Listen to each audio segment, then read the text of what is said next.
Well, Okay. today we're talking about March the 10th, and it was the day that we were in Renwick and we went wine tasting.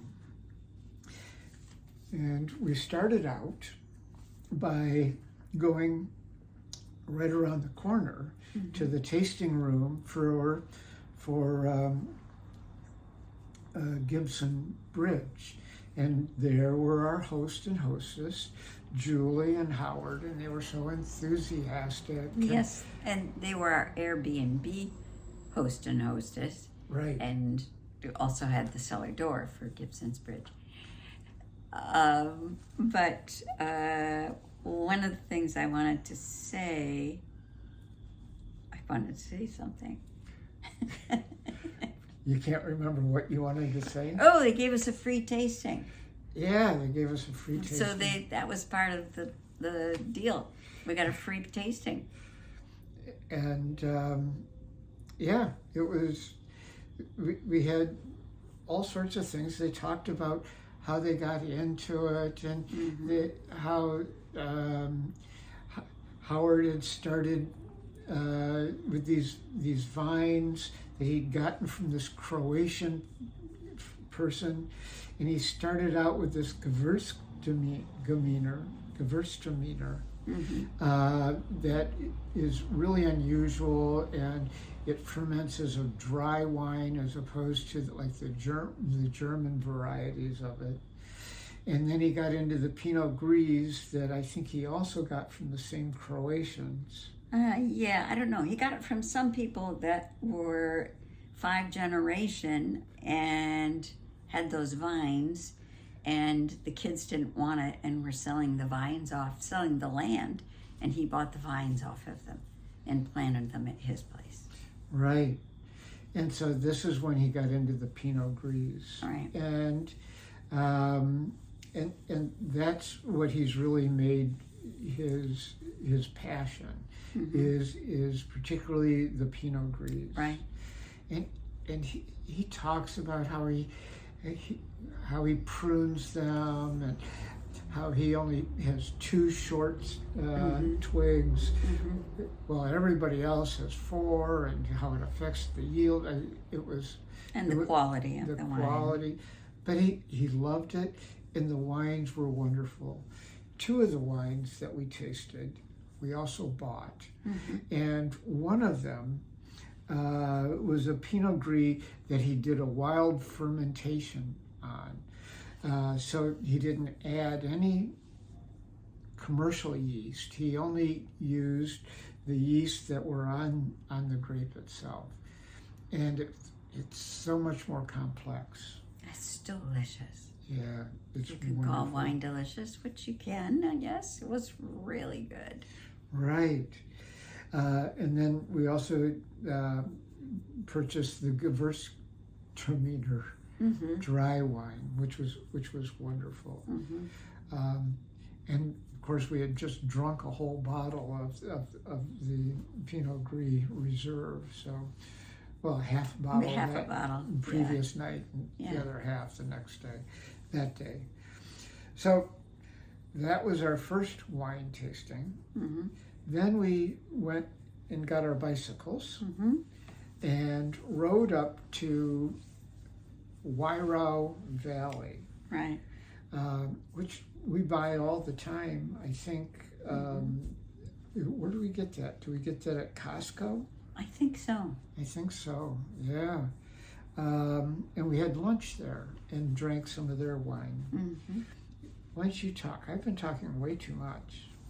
Oh, okay. So then while we were there, we had salmon, and it was sushi salmon, but it was in like a soy sauce and with pieces of avocado. It was just delicious. And then we also had, we split these dishes. We had another, they call appetizers entrees here. We had another entree that was shrimp and salad on the side, the shrimp. It was just delicious.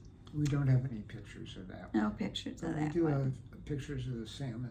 And we think that we had a Sauvignon Blanc there, but we can't remember for sure, but we think that's right. So from there, we just went right across the street, got on our bikes, rode across the street to the next winery, which was called Nautilus.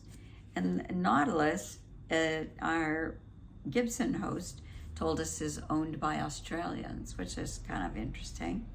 But there we tried a number of different wines. Let's see, 1, 2, 3, 4, 5 different wines. The fifth one by accident because she poured it accidentally, but she left it for us to try. So we had a vintage rosé, which I think was a Pinot Noir rosé. Those are really, really good. A paper Nautilus Sauvignon Blanc, they call it. Clay Hills Pinot Noir. So they have some wineries that are in a different place than where we were in the Marlborough Valley right there. And they're in areas where there's substantial amount of clay. And that's where they were doing their Pinot Noir. They said it gives it a better flavor. And then they did Clay Hills Blacks. Black 3, so it came Black from 3. one section of the Clay Hills. Came from one section, and it was left as a bunch. Is that right? Left as a bunch and pressed as a bunch with the leaves and the stems and everything that's in it. It was pressed as a bunch. And that had a bit of a different flavor to it, but was also very good. And then we had another Pinot Noir, which is the one she poured by accident. Do you remember anything about that? I think we didn't like it as much as the whole bunch or the rosé. Those were our two favorites. Right. Well, so then we get on our bikes again. We go down the bike trail to a crossroads, and then we go on that crossroads. Well, it's not a busy crossroad at all, and it's not far to the winery down the crossroad. And we're at the Framingham winery. And surprise, that is owned by the Mateus family, who are known for their Mateus wines and their Portuguese. So they had this lovely tasting garden set up, and their specialty is Rieslings. So that was pretty interesting. We had 4 different kinds of Rieslings, and they went from dry to Auslesen, which was 25% sugar, I think. It was really high sugar. So it went from hardly any sugar to the high sugar. And that was really interesting to be able to taste. Clearly, you could taste the difference in those wines as the sugar content went higher. Do you want to say anything about that? And I'll let you do Forest. No, I'm really glad that you commented about the sugar. That was, they told us how much sugar there was. There was something like, the lowest one was like 5 units, whatever it was. And the Auslese was 120. And there was another one that was like 50 that I thought was really pretty well balanced. I didn't remember that. I thought they said it was 25%. But anyway, it was really good. It was really good.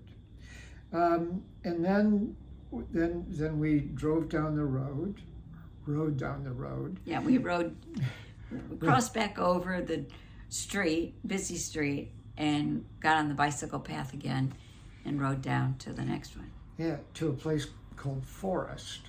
And this was a winery that was owned by a couple, quote, doctors. But we don't know if they're medical doctors or one was a neurologist, right? No, neurophysicist. Neurophysicist. So. Anyways,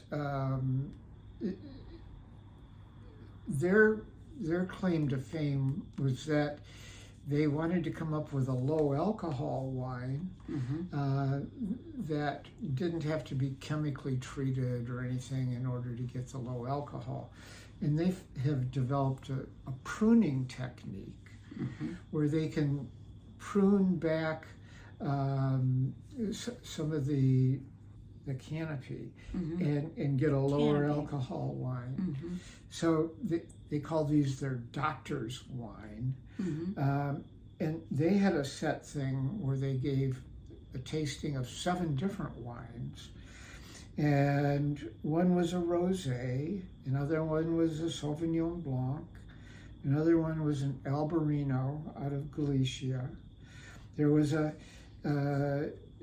of Galician origin, a Chenin Blanc, a Riesling, a Pinot Noir, and something called a Manseng, which was an unusual green grape that was really kind of tasty. Mm-hmm. Yeah, something we weren't familiar with at all. Anyways, and so that was fun. Yeah, and we had a cheese plate with that too, which was really good. Oh, I'm glad you remembered that. I'd forgotten the cheese plate. Mm-hmm. And then we pedaled back and returned the bike, and then walked back to our Airbnb, which wasn't, it was like a 1/4-mile walk, something Yeah, it wasn't like that. far.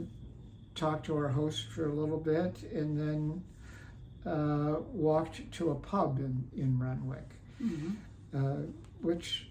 where we ate, and Yeah, it was just down the street, over a little bit. So we walked to the pub to get more exercise in. drink some beer instead of wine. And we ordered some pub food. Yeah, which wasn't all that great. And we waited a long time for it too. We did. Yeah. I think I had a steak and you had I had fish and chips again, but it was not very good.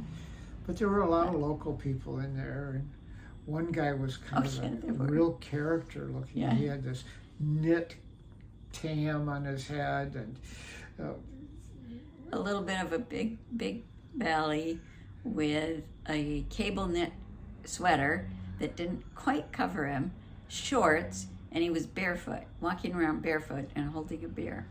yeah, It's like, okay. yeah, long skinny legs.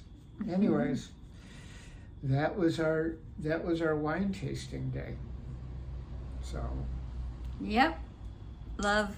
Love. Bye. bye.